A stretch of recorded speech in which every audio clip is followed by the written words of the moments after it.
Buenos días, hermanos. ¿Cómo están?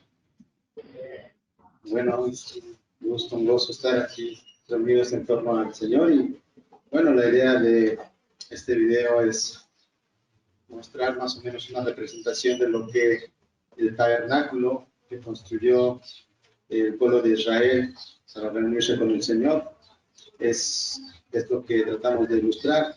Como recordarán, estamos estudiando en el libro de Éxodo y el día de hoy vamos a continuar precisamente hablando sobre el tabernáculo. Entonces, la idea es que de este video, como les decía, es que veamos cuál era el camino que debía seguir el sacerdote. Entramos por la puerta principal del tabernáculo. Lo primero que encontramos en dirección hacia la tienda de reunión es el altar de bronce. Después encontramos la pila o fuente de bronce. Después está la tienda de reunión, que está dividida en dos partes, el lugar santo y el lugar santísimo. En el lugar santo, como lo vimos, del lado izquierdo tenemos el candelabro. Frente al candelabro, es decir, en el lado derecho, tenemos la mesa del pan de la presencia. Y enfrente, frente a la cortina que divide el lugar santo del lugar santísimo, tenemos el altar de incienso. Y en el lugar santísimo, como lo veíamos ahí en el video, tenemos el arca de la alianza, junto con el propiciatorio. Y bueno, el contenido, ahí podemos ver las tablas de Moisés, la vara de Aarón y el maná. ¿Ok? Entonces, tengamos en mente este trayecto que era el que hacía el sumo sacerdote cuando servía al Señor, porque va a estar muy relacionado con lo que veremos el día de hoy. Bien, mis hermanos, pues vamos a dar inicio con la enseñanza de este día.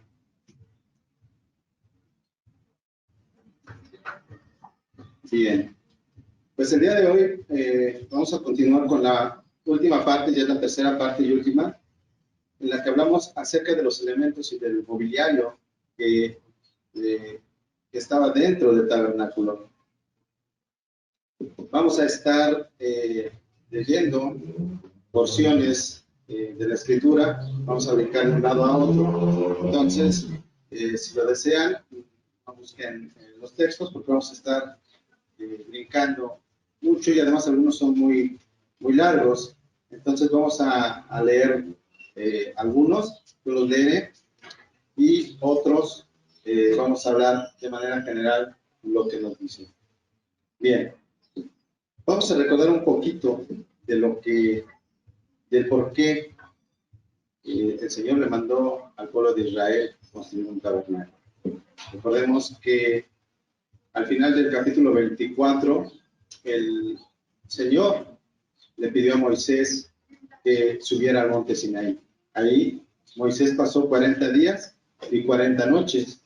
Ahí el Señor le dijo a Moisés que llevara un mensaje a los israelitas. ¿Cuál es ese mensaje? Ese lo encontramos en el capítulo número 25. El mensaje es el siguiente. Dile a los israelitas que tomen una ofrenda para mí, de todo aquel cuyo corazón le mueva a hacerlo. Ustedes tomarán mi ofrenda, y esta es la ofrenda que tomarán de ellos: oro, plata y bronce, tela azul, púrpura y escarlata, lino fino y pelo de cabra, pieles de carnero teñidas de rojo, pieles de marsopa y pieles de acacia, aceite para el alumbrado, especias para el aceite de la unción y para el incienso aromático, piedras de ónice y piedras de engaste para el efod y para el pectoral. Versículo 8, capítulo 25. Que me hagan un santuario para que yo habite entre ellos, conforme a todo lo que te voy a mostrar, conforme al diseño del tabernáculo y al diseño de todo su mobiliario, así ustedes lo harán. Bien, vemos varias cosas en esta porción de la escritura. Lo primero que podemos ver es que el Señor pide una ofrenda. Y con esta ofrenda, Él pide que se construya, ¿qué? Un santuario. ¿Ok? ¿Cuál es el objetivo de construir este santuario? Que será un lugar para que habite entre el pueblo de Israel. El Señor habitará entre su pueblo. Otra cosa interesante es que esta ofrenda que está pidiendo el Señor es una ofrenda de aquel que tenga en su corazón hacerlo. No es una ofrenda forzosa para nadie, solo para aquellos que tengan en su corazón hacerlo. ¿Por qué? Porque el Señor no está interesado en ofrendas obligadas. Recordemos lo que hablábamos hace un par de semanas en la situación de Caín, cuando él presentó su ofrenda y que nos decía el capítulo de Génesis, que no había sido agradable Caín ni su ofrenda. Entonces, aquí todo aquel que ofrendara sería de corazón. Entonces, el tabernáculo sería el lugar de reunión entre Dios y su pueblo. En estudios anteriores, mis hermanos ya han compartido varias de estas instrucciones que se le dieron a Moisés para la construcción del tabernáculo. Ya han hablado acerca de cómo en general debía construirse el tabernáculo, su estructura, sus medidas, sus secciones. También ya se ha hablado de algunos de los muebles que utilizan los sacerdotes, como fue el altar de bronce que veíamos ahí al inicio del video. También ya se habló acerca de la mesa del pan de la presencia y del arca del testimonio y el propiciatorio. Y el día de hoy vamos a continuar con los restantes muebles que conformaban el mobiliario con el cual los sacerdotes servían al Señor dentro del tabernáculo.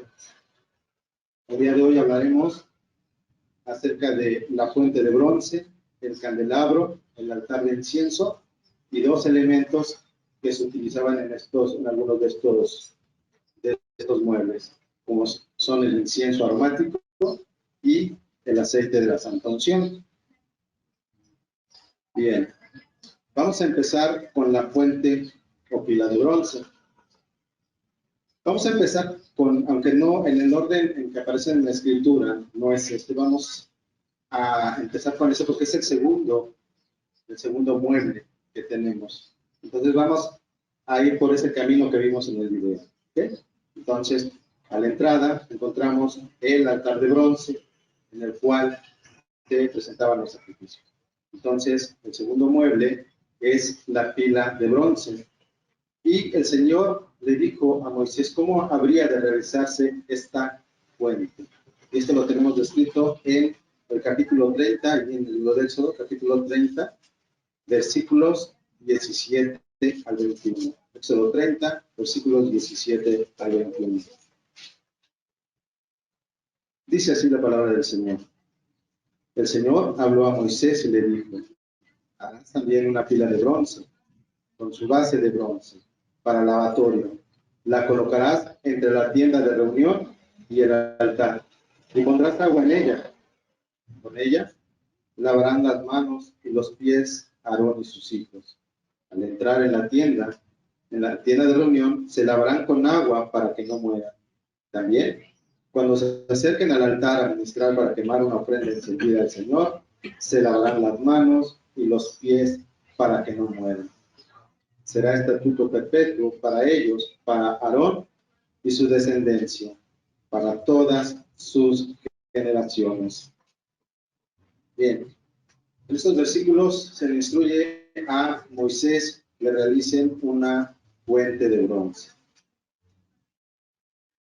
Hay algo particular en este mueble que, si recordamos, en los muebles anteriores eran muy específicas las instrucciones del Señor. Nos daba medidas, nos decía cuántos codos de ancho, cuántos codos de largo, cuántos codos de alto. Pero si vemos en esta porción de la escritura, no nos dice medida alguna. ¿Sí? Es algo, un detalle que tiene esta fuente.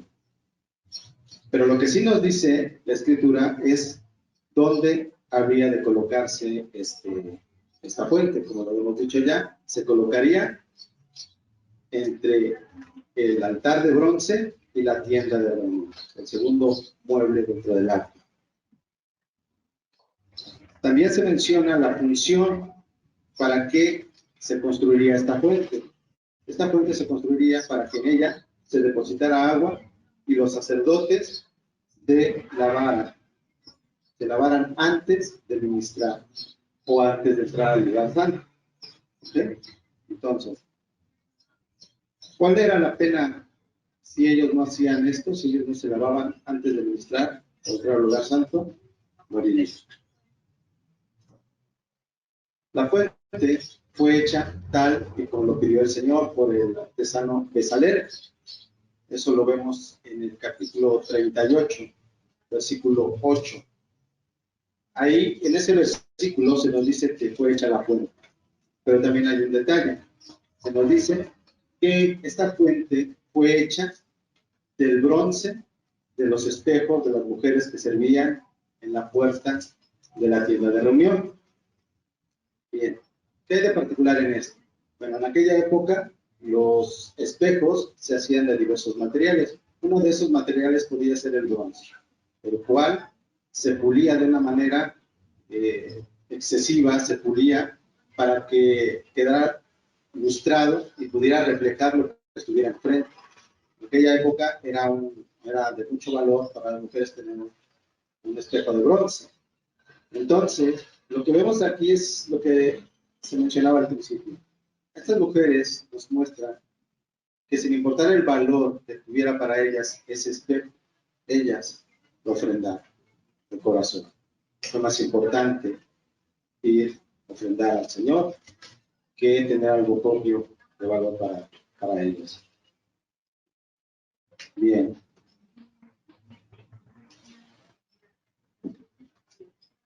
Entonces, una vez que tenemos ya el primer mueble, a manera de resumen, como lo hemos hecho también, como lo han hecho mis hermanos también en las enseñanzas pasadas, tenemos el mueble, hemos hablado de la función que servía para que los sacerdotes se lavaran, pero también tenía un símbolo, una simbología.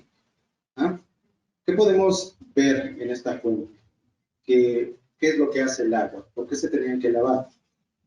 Pues simbolizaba la purificación. Ellos tenían que ser purificados antes de servir o ministrar al Señor. Pero también nos debe de recordar, y para el pueblo de Israel también, la intención era recordar que ellos, aún y cuando en el mueble anterior, que era el altar de bronce donde se castigaba el pecado, ahí se ofrendaba para el castigo del pecado, se seguía contaminado de pecado. ¿Okay? Entonces, esta fuente les recordaba que tenían que ser purificados. Ok, vamos a pasar ahora al lugar santo. En el lugar santo, la semana pasada nuestro hermano Oscar nos hablaba de que ahí se encontraba la mesa del pan de la presencia. Y enfrente se encuentra el candelabro de oro, del cual vamos a hablar a continuación. Bien, este es un mueble en el que extensamente se describe su elaboración, cómo han de elaborarlo, en el capítulo 25. Capítulo 25, versículos 31 al 40. De manera detallada, el Señor ahí describe cómo debía de construirse ese candelabro. No vamos a leer todo ese texto, pero sí vamos a resumir qué es lo que dice ahí. Las instrucciones que dio el Señor a Moisés es que el candelabro debía de construirse de oro puro, de 34 kilos. Además, debía ser labrado a martillo, todo de una sola pieza. También el candelabro tendría 6 brazos saliendo de la caña. La caña es la parte central y de cada lado habría 3 brazos. En total, 6 brazos de cada lado, más la caña que es el centro, tenemos 7 lámparas. También en cada brazo tendría 3 copas en forma de flor de almendro. Y también cada brazo tendría un cáliz y una flor, como dijimos, en cada brazo. En el capítulo 37, versículos 17 al 24, lo mismo que con la fuente de bronce. Se nos dice que Bezalel realizó este candelabro tal cual lo había solicitado el Señor. Y como pudimos ver más o menos la representación, no se vio muy bien, pero debía de haber sido un candelabro muy, muy hermoso, un candelabro con un detalle muy, muy bonito, porque las flores de almendro son un tanto parecidas a las rosas. Y solo como dato adicional, estas flores podrían soportar temperaturas bajo cero. De hecho, son los primeros árboles, los árboles de almendro, los que en enero, a partir de enero, empiezan a florecer. Entonces, es algo interesante sobre esta flor que es resistente. Bien. ¿Cuál era el uso que se le daba al candelabro y qué simbolizaba? Lo primero, pues el candelabro era utilizado para que al final de sus brazos ellos tenían unas mechas y se encendía la luz. Era alimentada por aceite de oliva. Y estos tenían que ser encendidos y preparadas por los sacerdotes. Entonces, la función que tenía el candelabro era alumbrar el lugar santo. ¿Sí? Pero, ¿para qué tenía que estar alumbrado el lugar santo? Bueno, como acabamos de decir, para que el sacerdote pudiera ministrar, para que pudiera servir al Señor. El sacerdote tenía que realizar ciertas actividades ahí, como por ejemplo, cambiar los panes de la presencia, que eran cada semana. Eso nos explicaba nuestro hermano Oscar también la semana pasada. Otra actividad era el quemar el incienso aromático. El incienso aromático se tenía que quemar 2 veces al día. ¿Okay? Entonces, esto es la función que tenía el candelabro. Entonces acabamos de mencionar una actividad que era quemar el incienso por parte del sacerdote. Y es ahí donde vamos ahora, al tercer y último mueble que nos falta por revisar, que es el altar de incienso. El altar de incienso se describe en la palabra de Dios en el capítulo 30, versículos 1 al 10. Ahí el Señor le ordena a Moisés que deben de construir un altar de bronce. Éxodo 30, versículos 1 al 10. ¿Cómo debe de ser construido este altar? Con madera de acacia. Y debe ser con un cuerno. Y de una sola pieza. Este altar debe de ser recubierto de oro puro. Debajo, y además, en su alrededor, deberá tener una moldura también de oro puro. Y debajo de esa moldura, 2 argollas en 2 de sus lados. Los lados deben ser opuestos. Junto con ese altar se van a construir 2 varas, también de madera de acacia y recubiertas de oro. Entonces, las argollas y estas varas servirán para transportar el altar. Recordemos que van en camino por el desierto para llegar a la tierra prometida. Bien. Decíamos que tenía varias actividades el sacerdote. La primera era cambiar los panes de levadura y también quemar el incienso 2 veces al día, una por la mañana y otra por la tarde. ¿Sí? También en estos versículos nos dice dónde había de colocarse ese altar. Como acabamos de ver, pues se colocaba frente a la cortina que dividía el lugar santo del lugar santísimo. Además, en estos versículos se nos dice que el altar de incienso tiene un uso particular, un uso específico. Y nos dice la palabra que hay restricciones para el uso de este altar. En ese altar no se debe ofrecer incienso extraño. No se debe ofrecer holocausto ni ofrenda de cereal. Tampoco se debe derramar libación. Pero lo que sí se tiene que hacer es que una vez al año se debe de presentar la ofrenda de la expiación, la sangre de la ofrenda de la expiación, para precisamente expiar los pecados del año pasado del pueblo de Israel. Solamente una vez al año. Tal vez nos podamos preguntar aquí, si es un altar de incienso, ¿por qué nos da la palabra la restricción de que no se debe de ofrecer incienso extraño? ¿Qué es incienso extraño? Bueno, eso nos lleva al primero de los dos elementos que vamos a hablar, de los cuales vamos a hablar el día de hoy.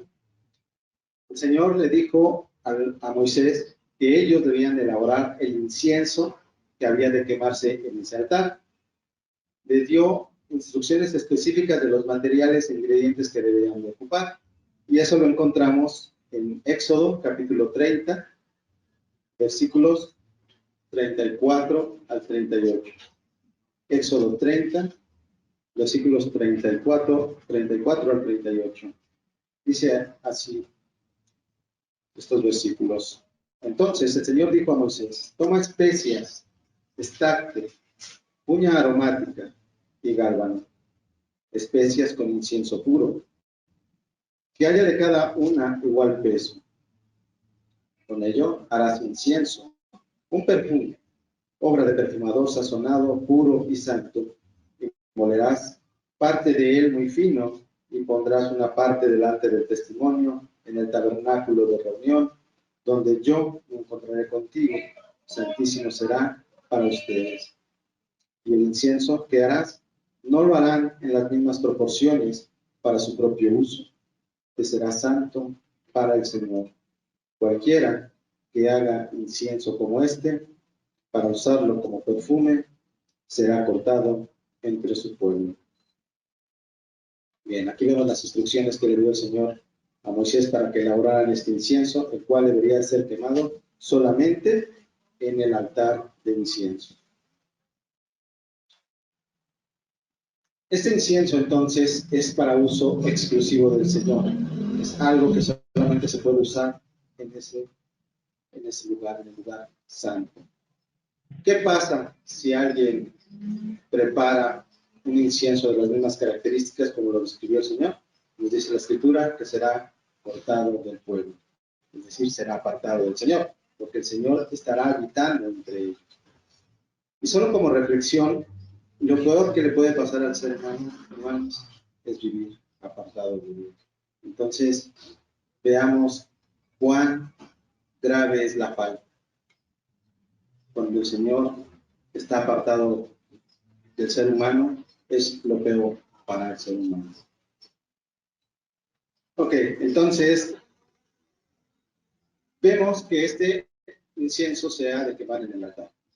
Entonces, la función que tenía este altar era precisamente quemar el incienso para que el lugar santo se impregnara de ese aroma agradable, que como dijimos debía de ser quemado 2 veces al día, por la mañana y por la tarde, y debía ser quemado solamente por el sacerdote. Bien, ahora, con esto hemos terminado de revisar prácticamente todos los muebles y uno de los elementos que utilizaban los sacerdotes en el tabernáculo. Ahora vamos al último de los elementos, que es el aceite de unción. El Señor nuevamente dice a Moisés cómo ha de elaborarse ese aceite y lo describe ahí mismo en el capítulo 30, en los versículos 22 al 33. 22 al 33. Ahí el Señor le dice a Moisés que este aceite ha de elaborarse con especias de las más finas: mirra fluida, canela aromática, caña aromática, cassia y aceite de oliva. Todo esto ha de ser mezclado para producir el aceite de la santa unción.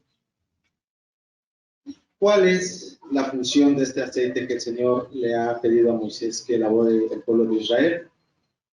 Bueno, la Escritura nos dice que con él se ungirán la tienda de reunión, el arca del testimonio, la mesa de los panes de la presencia y sus utensilios, el candelabro y sus utensilios, el altar de incienso, el altar del holocausto y sus utensilios, la fuente de bronce y su base.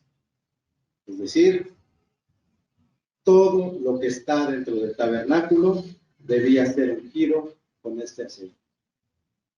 Todo.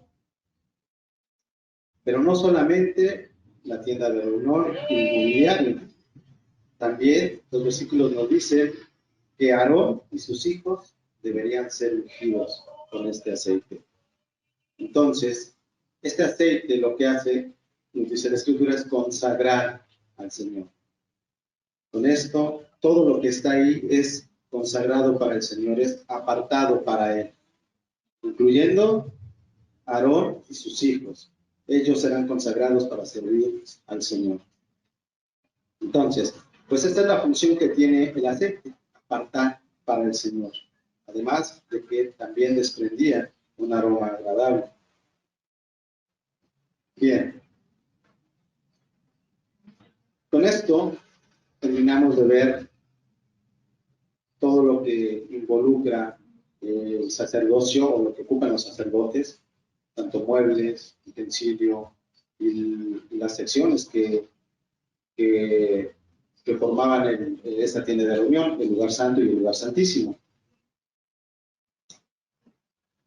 ¿Por qué pediría el Señor que se construyera este tabernáculo? Bueno, al principio decíamos que era para que el Señor habitara entre ellos. ¿Ah? El Señor iba a reunirse ahí con su pueblo. Pero hemos dicho también en varias ocasiones que el Antiguo Testamento es la sombra de lo que ha de venir. El tabernáculo no es la excepción, es también parte de esa sombra de lo que ha de venir. ¿Por qué decimos esto? Porque el tabernáculo nos deja ver, nos prefigura el plan de redención de Cristo. En todos estos elementos podemos ver, se asoma ese plan. Por eso, la intención de mostrar el video al inicio y ver cómo iba el sacerdote desde la entrada al tabernáculo hacia el lugar santísimo, lo hace pasar por ciertos muebles, realizar ciertas actividades, ciertas cosas para poder llegar a la presencia del Señor. Vamos a tratar de recorrer este camino que veíamos al principio. Imaginemos nuevamente que estamos a la entrada del tabernáculo.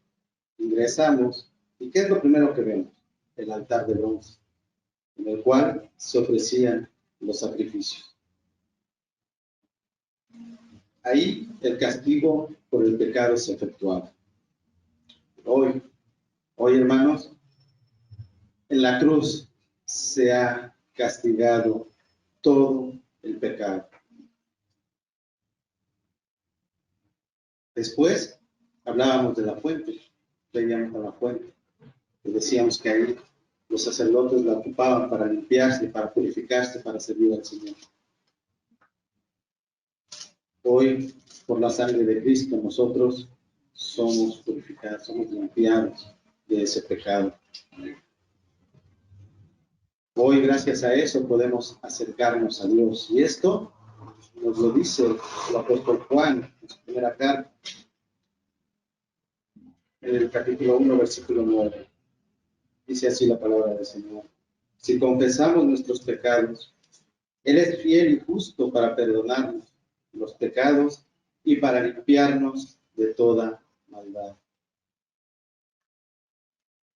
Bien, seguimos por el camino hacia la tienda de reunión. Ingresamos a la tienda de reunión y encontramos el candelabro, el que da luz al lugar santo, ilumina el lugar santo, para que el sacerdote pueda realizar sus actividades, pueda ministrar y servir al Señor. El candelabro ilumina, pero hoy Cristo es esa luz en nuestra vida, es quien nos ilumina el camino hacia el Padre. No podemos llegar al Padre si no es por Cristo Jesús. Así que, hermanos, como lo dice el apóstol Juan, nuevamente, en el capítulo 8 de su Evangelio, versículo 12, Jesús les habló otra vez diciendo: yo soy la luz del mundo, el que me sigue no andará en tinieblas, sino que tendrá la luz de la vida.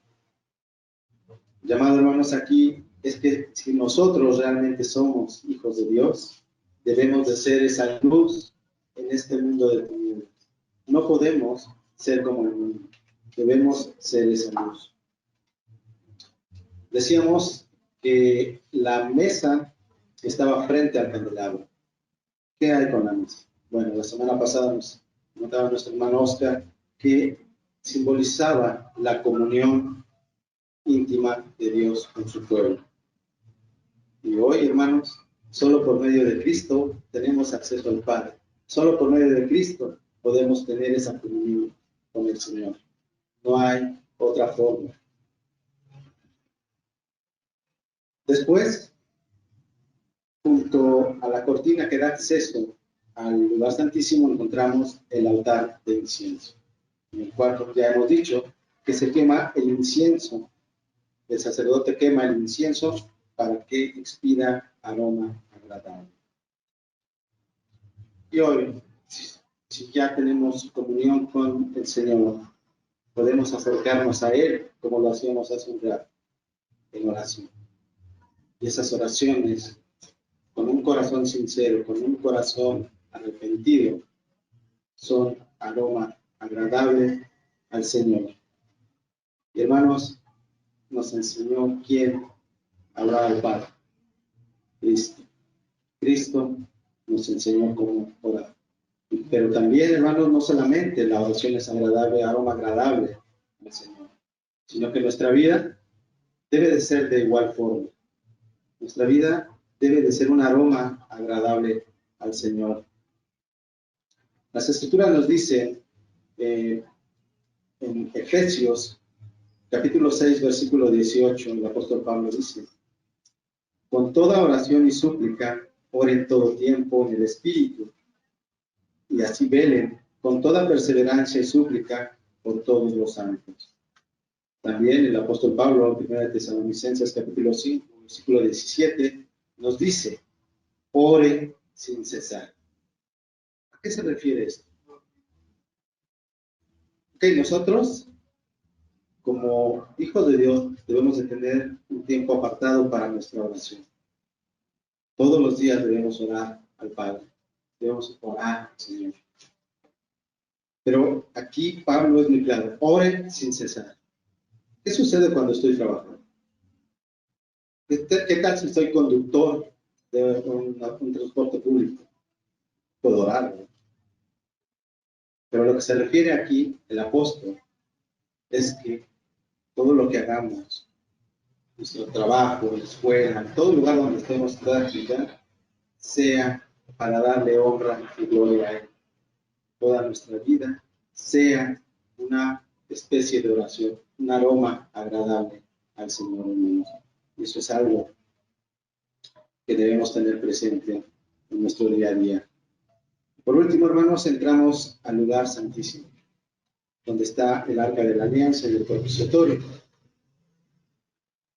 Ahí, hermanos, en aquel entonces, al rociar la sangre del sacerdote en el propiciatorio, se expiaba el pecado del pueblo de Israel. Hoy, en Cristo, tenemos ese propiciatorio. ¿Por qué? Porque la justicia de Dios Dios ha hecho justicia en Cristo. Cristo recibió el castigo que todos y cada uno de los que estamos aquí, de todo el mundo, merecían. Él es nuestro propiciatorio. Entonces, hermanos, a través de este sacrificio de nuestro Señor Jesucristo, hoy todos los que hemos ido a la cruz y reconocido a nuestro Señor Jesucristo como el único medio, el único Salvador, hemos sido sellados por el Espíritu Santo. hemos sido apartados para el Señor. Somos parte de su pueblo, como esos muebles que Él pidió que se ungieran con ese aceite. Hoy somos un pueblo apartado para el Señor. Y es por eso que, como decíamos hace rato, nuestra vida debe reflejar que somos consagrados a Él. Es un reflejo que debe de salir de nuestras acciones. Como lo dice Colosenses 1, versículo 10. Para que anden como es digno del Señor, haciendo en todo lo que le agrada, dando fruto en toda buena obra y creciendo en el conocimiento de Dios. Es una vida consagrada a Él, hermanos. En aquella época se requirió de un tabernáculo y un mobiliario para poder acercarse a Dios. Pero hoy, hermanos, hoy en Cristo tenemos eso que previeron esas cosas y mucho más. Hoy tenemos el privilegio de poder estar en la presencia de Dios y poder tener gozo en Él. Eso, hermanos, es algo de un valor incalculable. No lo podemos dimensionar. Sí, hermanos, que poseemos en ese regalo, en esa misericordia que ha tenido el Señor con cada uno de nosotros. Si hoy alguien aquí aún no ha reconocido al Señor Jesucristo como su único y suficiente Salvador, la invitación es: apártate del pecado, arrepiéntete, límpiate del pecado por medio de Cristo y entrégale tu vida al Señor. ¿Por qué? Porque ahí encontrarás gozo y regocijo, como lo dice el apóstol Pablo en Filipenses. Regocíjense en el Señor siempre. Otra vez lo diré. Regocíjense, hermanos. Demos gracias al Señor por tan grande salvación. Vamos a orar. Bendito Padre, gracias, Señor, por tanto amor, tanta misericordia que has derramado en nuestras vidas. Gracias, Señor, por mostrarnos que, aunque no lo merecíamos, Señor, tú nos has dado ese tesoro incalculable. Gracias, Señor Jesús, por esa muestra de amor, porque hoy, gracias a ellos, Señor, podemos estar delante de ti. Gracias. Te ruego, Señor, que nos ayudes en este andar, en este mundo, en una vida consagrada totalmente así. Que en ello, Señor, tú seas alabado y exaltado por siempre, con todo nuestro ser. Te pedimos esto, Señor. Gracias nuevamente. Oramos a ti en el nombre de nuestro Señor y Salvador, Cristo Jesús. Amén. Amén.